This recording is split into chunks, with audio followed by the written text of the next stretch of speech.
The kids who hacked the CIA. October 2015, a chilly day in autumn. John Brennan receives a weird phone call. It seems to be coming from a stranger. He hesitates a second, then picks up. Hello? John Brennan? Who is this? You're a f***ing loser. If John Brennan hadn't been John Brennan, this might have looked like an ordinary prank call, but John Brennan happens to be one of the most powerful men on Earth, the head of the CIA. Who is this? How did you get this number? It was so f***ing easy, bro. You're such a d***. What do you want? I don't want anything. I already f***ing own you. How much do you want? We want $5 trillion. The US government will classify this call as part of a larger conspiracy of identity theft, harassment of government officials, and cyber. Why didn't you just give up that easy? How much do you want? The caller will pay a heavy price for this moment of trollish glory. Why are you doing this? We want you to stop bombing the Middle East. Free Palestine. Across the Atlantic, in a house in the West Midlands of England, a 15-year-old kid in his room, the phone still in his hand. He can't believe what he just did. He calls himself Kraka, and he loves to smoke weed. In fact, he's high right now. He's a He's also the druggie? leader of Krakas with attitude.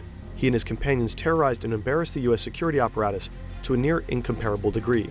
They leaked the personal data of police officers, FBI agents, and DOJ officials. They hand-delivered top-secret documents to Julian Assange. Some of the most publicized hacktivism attributed to Anonymous. Themselves anonymous. Yeah, it was actually them. In part for the lulz. He was And anonymous? this is their story. This was political. Yo! I remember Anonymous and the Lizard Squad. Yo, Destiny, it was December 25th, 2016. I was ready to play this new Destiny raid, bro. Like, I was excited. This new Destiny DLC was coming out. It was hyped all over the internet, bro. Fucking Lizard Squad fucking shut down all the PlayStation servers. I was so pissed because, bro, I got a Christmas surprise that my parents, like, pre-ordered the Destiny, bro. The DLC and shit. I couldn't even play. I was so fucking pissed. And niggas on Xbox could play it. These niggas only hacked PlayStation, bro. Hijacked the computers of several US intelligence and security collective. It was crazy. With attitude. Crackers with attitude. 2008 in Virginia, a different kid who only calls himself Default. He's a pretty typical American teenager. He loves soccer, video games, and his dog. He often clashes with his father, who works in the government. At some point, Default starts cheating in his video games. This gives him the first taste of using computers to do things that you're not supposed to. Exciting, powerful things. He starts learning all that he can about how computers work, and how to get them to bend to your will. 2008 was an exciting time to get into Isn't it hacking. crazy you could really do The that, though? decentralized hacktivist group Anonymous. All it was in takes its is heyday. a couple words If you and managed to numbers. get into their secret chats, you got a front seat view of their actions. Anonymous is one of the biggest online vigilante groups. Members hack into companies and governments. Now a worldwide and widely recognized hacking group. Hackers with the group Anonymous. Citizens of the world, we have seen the erosion of due process. A cyber war. Anonymous. Anonymous has struck again. Young Default is fascinated. Anonymous embodies an exciting spirit of freedom through chaos. They showed how you could force the whole world to pay attention without you having to leave your bedroom. Some Anonymous actions are political, some are just trolling. And Default, I remember my cousin had an Anonymous mask. Learn everything he can, But he wasn't about obviously part of hacking. them. He He was starts just to like- hack random he was websites up just to for the date with challenge, them. just to see if he can. But after hanging around Anonymous's chats for a while, he starts to find the group. Isn't that mask from a movie, though? Well, cringe. For one thing, it's crawling with feds. People are getting arrested, and it's tough to know who to trust. Anonymous has become so big that vetting people becomes difficult. There's tons of infighting and doxing. Since it's the only hacktivist group most media outlets know about, Anonymous keeps getting credited for the work of other, often more sophisticated hackers. It's a mess.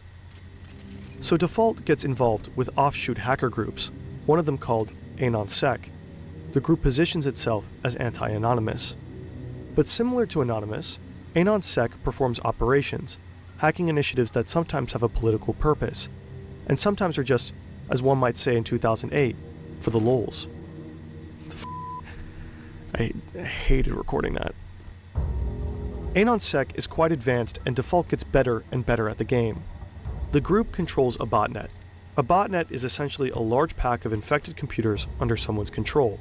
You can use those computers to further spread malware across the internet to make the botnet larger and larger. Or you could, for example, attack a server with it in order to overload it. Default is tapping around AnonSec's botnet and gets curious about what computers they've actually gotten under their control. He finds that one is a server of the Canadian Medical School, Windsor University. Suddenly, Default finds himself with direct access to the university's finances. He pulls up records of students who owe the school money. It all adds up to $9.4 million. And at the bottom of the list, something very tempting. A delete all button. How could he not push it? These people might, really enjoy having their slate wiped clean, as it were. If you look, some of them owe a substantial amount of money, like $70,000, I think some. He just saved everybody's college. I know any that was going to that college was probably like thanking the Lord. They probably thought God just saved them. People owed upwards of over $100,000. It's a lot of money. You know what I'm saying? It's just like perpetual debt that sometimes it just lasts for decades. So, just deleted everything. I went into the PHP shell and just sent everything to dev null and just shredded it.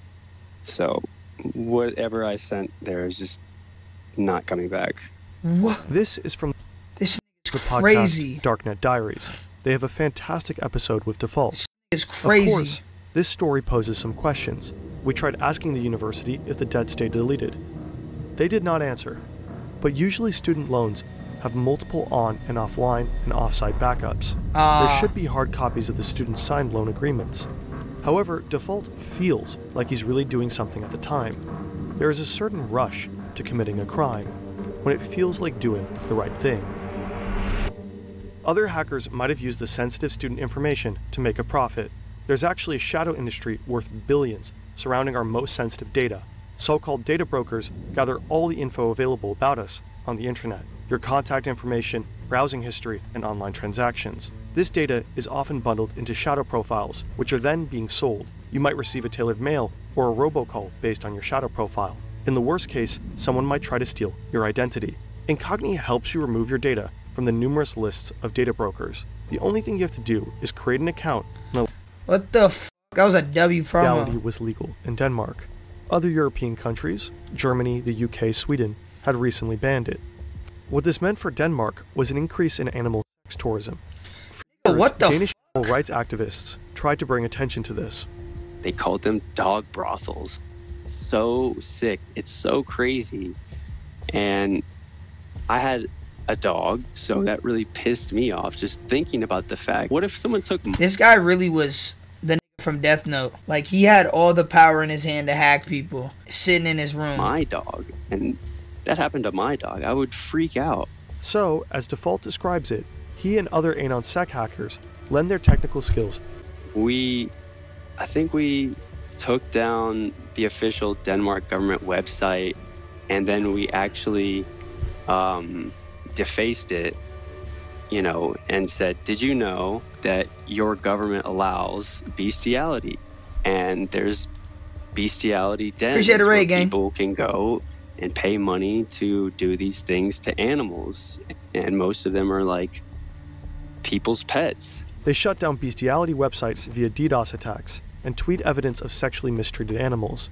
The information reverberates around the world and is widely condemned. Anonymous gets credit for AnonSec's actions, which deeply annoys Default. But it works. In part due to the hacks, more people know about Danish dog brothels. They talk about them online, protest them, until the case winds up in Parliament. In April 2015, Denmark finally bans bestiality. Why is that a... While Default is... Why the f... was that even allowed in the first place, bro? He also becomes an early crypto. What? He accumulates a significant amount of Bitcoin, more than 1,000. Bro, what This would amount to a lot of money today. That is a lot of money. Somewhere around 40 million US dollars. He keeps these Bitcoins on a hard drive in his room. He also knows he's making powerful enemies. so he gets a bit paranoid, a bit fanatical with his OPSEC. He never logs into his own Wi-Fi, for one. He uses a satellite dish to log into a free Dairy Queen Wi-Fi half a mile away. He's always connecting through a Tor node. Every time he turns off his devices, he makes sure they're encrypted. When he turns them back on, he has to wait 30 minutes for them to decrypt. For the most part, he never tells anybody what he is doing. He knows he has a lot to lose. Dude, this nigga was ultimately, it crazy. won't be enough.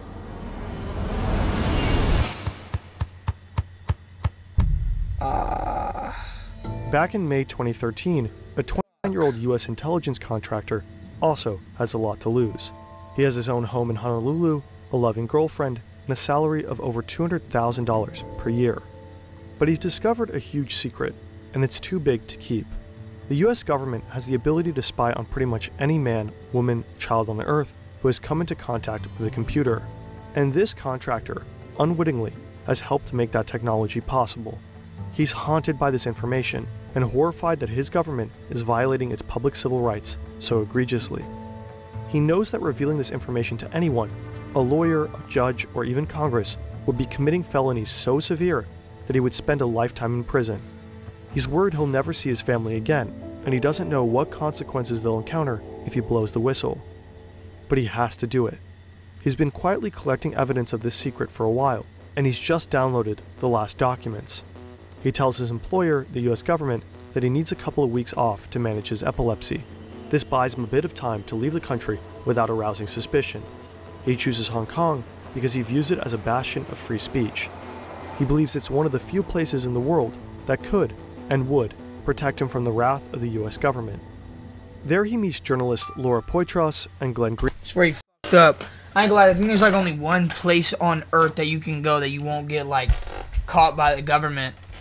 I think it's like the free country of Switzerland or some shit. It's either Switzerland or Sweden. It's one of those countries that like the America's not allowed to like arrest you for crimes that you commit. Greenwald, and delivers evidence of what used to be waved off as a conspiracy theory. And so Edward Snowden becomes one of the most important whistleblowers of our modern time. Snowden's revelations scandalize the world and spark a long overdue debate about individual privacy versus national security. He inspires many young Americans like Default to take a good hard look at how their government functions. Default doesn't want to sit around and let surveillance happen to him. He wants high-ranking intelligence officials to know what it feels like to be spied upon, to have their private information stored and distributed, and to have it used against them. This is when he teams up with the Crackers with Attitude, founded by Cracker, the kid who's always high. This should be a fucking movie. W. Cracker. Leicestershire, England, 2015. In a housing estate on the outskirts of a sleepy former mining town, there's not a lot to do except get high or go online. In the case of 15-year-old Cracker, he spends his time doing both. He's angry about corruption, about surveillance, but in particular about the US's involvement in the Middle East. He becomes especially focused on Palestine and sees the US as directly responsible for death and suffering in Gaza. That's real. He decides to do something about it. This was political. We heard he was really angry about US foreign policy. So he started a collective called Crackers with Attitude, and then he hacked into sensitive documents online. One of his first victims is James Clapper, then the National Director of Intelligence of the Obama administration. Clapper, one of the highest-ranking members. I think his last name is Clapper. Had his phone number and address. Imagine his first name was Booty. Found with just one Google search. This provides Cracker with enough information to hack into his email. He posts proof of it on Twitter, which catches Default's attention. Cracker then gets the phone calls to Clapper's house phone rerouted to the Free Palestine movement. Default tweets his respect to Cracker, and the two start chatting. Edward Snowden himself has given James Clapper a very special shout-out in an interview with the German broadcaster ARD. Unfortunately, that interview was blocked from US and German television networks. Apparently, the video is immediately taken down every time it's posted on YouTube, so we'll only show the visually. I would say sort of the breaking point is seeing the Director of National Intelligence, James Clapper, directly lie under oath to Congress. What we do not do is spy unlawfully on Americans, or for that matter, spy indiscriminately on the citizens of any country. We only spy for... That's just so cap. They still spy on us. That's the crazy part. And we don't even know it. You know how many times the government's seen our balls, gang. Valid foreign intelligence purposes as authorized by law, with multiple layers of oversight to ensure we don't abuse our authorities. Kraka and Default are livid. Kraka and other hackers loosely connected with CWA team up to target more high-ranking members of the intelligence community. They want to embarrass them and to show them that they aren't as powerful as they think they are. At the top of their list is John Brennan, head of the CIA.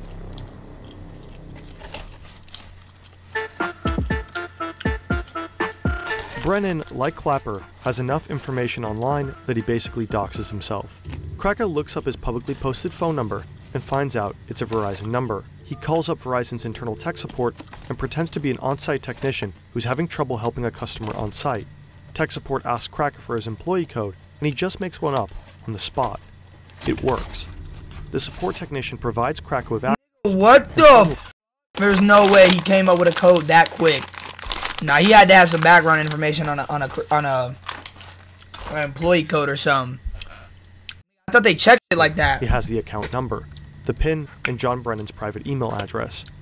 If you have just enough information on someone, pieced together from different sources, say their address and last 4 digits of their social security number, you can easily change the passwords on all kinds of accounts and take it over. And that's exactly what Kraka does with Brennan's AOL account. What the fuck?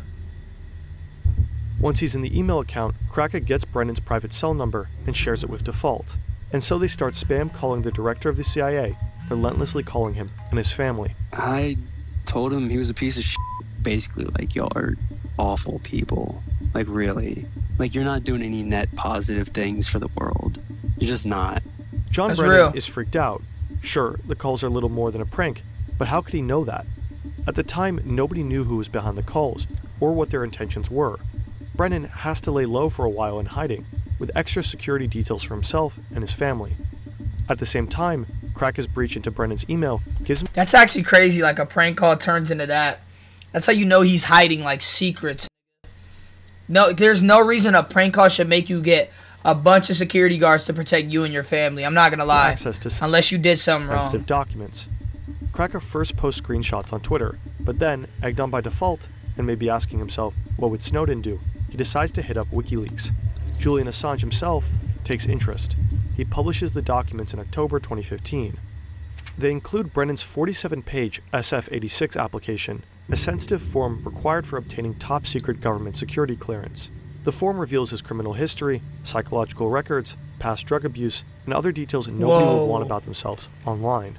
Not only that, from Brennan's emails, WikiLeaks publishes Bush-era recommendations for how the presidency should operate in the Middle East. There is also an internal congressional correspondence from the Senate Select Committee on Intelligence that offered suggestions on how to make future interrogation methods, also known as torture, compliant and legal. What the fuck? The breach cost the agency $1.5 million in damages and relocation costs, as several operatives went into hiding before they knew that there was basically no threat level. Above all, it was widely embarrassing. That's Hacking crazy. into Brennan's email was laughably easy. This is true, and it's true that you guys have actually broken into his private email account. How difficult would you say it is? You mean out of 10? Sure, out of 10. 1. I guess private information really is pretty stupid, really. He's supposed to be so high in the government, like head of CIA, and he should be a bit more clever. Can you give us any indication of your background? I mean, how old you are? Are you in the United States? I mean, anything you can tell me about yourself? He's trying to pull a DJ Vlad nigga, on a hacker. What are you f? Yeah, I'm still the age of 20 years old. I smoke pot, and I live in America. And that nigga lied like shit. Smoke pot. All day, every day. We wonder what John Brennan must have all thought day, every while day. undoubtedly watching this in his relocation house. What fury must have built up inside him. The CWA aren't done. They release more and more information. With control over Clapper's and other operatives' accounts, it's even easier to get people to give up information to in turn access further accounts and databases. They gain access to FBI's Deputy Director Mark Giuliano's account. There, they discover a database with personal information of 9,000 Department of Justice officials and 20,000 FBI agents. They post it. They then get access to the Justice Department's Joint Automated Booking System, which has records on all U.S. prisoners. They check out the records of fellow hackers like Jeremy Hammond and post those online as well. They wreak havoc and embarrass one institution after another. Did these kids really think that they were going to get away with it? At the time, I really didn't care. I just that was towards the end of the run. It was just all bets are off. You know, I'd gone all the way down the rabbit hole. I just become very disillusioned with people's complacency and their lack of care for what was going on. So it's no, yeah, they're way too deep in on God. Exposing, first you expose the head of the CIA, which is fucking 0 to 100, and then you go to FBI and yo, you're bound to have everybody against you at that point. You got 6 stars in your head. Attention to this with chaos and mayhem.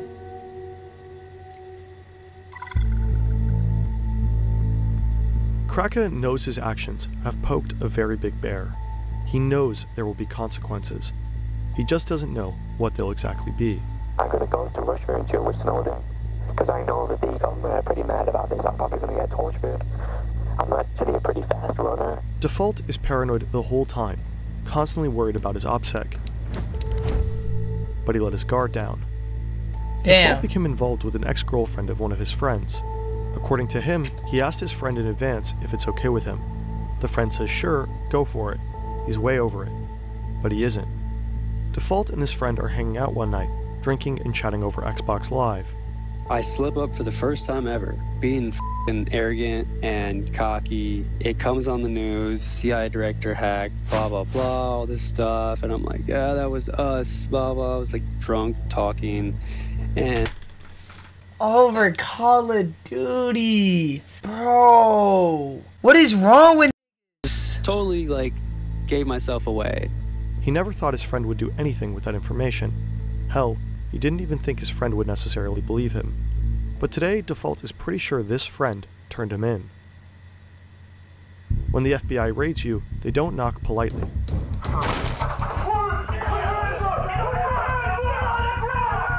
FBI agents enter Default's room just as his computer finishes decrypting. They are pointing assault rifles in his face.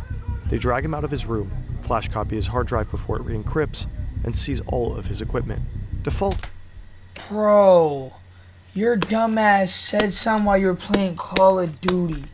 Bro, this is why you do not drink alcohol, bro, if you're doing shit like this. Knows he's finished.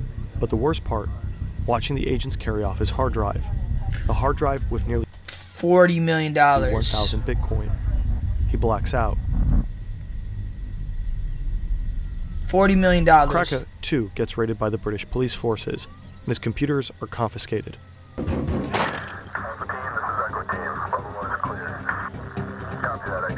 One other CWA member gets arrested in the US, and 3 more in the UK. All this over him saying something in Call of Duty. Nigga could have been living free right now, and they still wouldn't have known who he was. Since Kraka was underage and in the United Kingdom, he got a lenient sentence. He spent 2 years in a juvenile detention center. He was the first minor in the UK to be imprisoned for hacking. Today, he's keeping his head down and is done with crime. He just wants to make a career in cybersecurity and move on with his life. He did not want to give us an interview. Default, even though he was less involved, paid a much higher price. He went straight to federal prison with a 5-year sentence. He had to pay $145,000 in restitution. Damn. And due to COVID regulations, spent a significant amount of that time in solitary confinement. While pleading in court, he said, "I thought what I was doing was right in terms of political justice. But 2 years later, I realized I was completely wrong." Snowden, too, didn't have a relaxed time fighting asylum in Russia. Shortly after his leak, intelligence officials publicly fantasized about killing him. Whether you're a principled whistleblower who truly understands the significance of what you're leaking, or a stoned teen furious at the world's injustices, messing with the US government will change the course of your life forever. So make sure it's worth it. Yeah, when bro said he was wrong, they probably hired him, on God. They probably hired that. In December 2023, the Biden administration renewed a very controversial surveillance program. The act allows the administration to spy on anyone in the world without warrant, including its own citizens. It includes a vast database of electronic communications. It's supposed to be accessed only when there's a legitimate reason to believe it will assist intelligence operations. But a US court ruling in 2023 found that the FBI has already misused this database 278,000 times. Unlawful searches were particularly rampant between 2016. That means they're turning on your electronic devices and stalking you, bro. And 2020. They've snooped in the private communications of donors to various congressional candidates. They've been watching suspected January 6 rioters, and they've also been surveilling Black Lives Matter protesters. Maybe they're even surveilling us. Yeah, they're gonna be watching me stroking my shit, busting a fat load out the tip of my dick. Relax, bird, been I think this is a jet, nigga. 5-star dinners, 5 stars on my bitch, nigga. Band 10, fat shit up on my wrist. Band him, could've been anything I want, I get, nigga.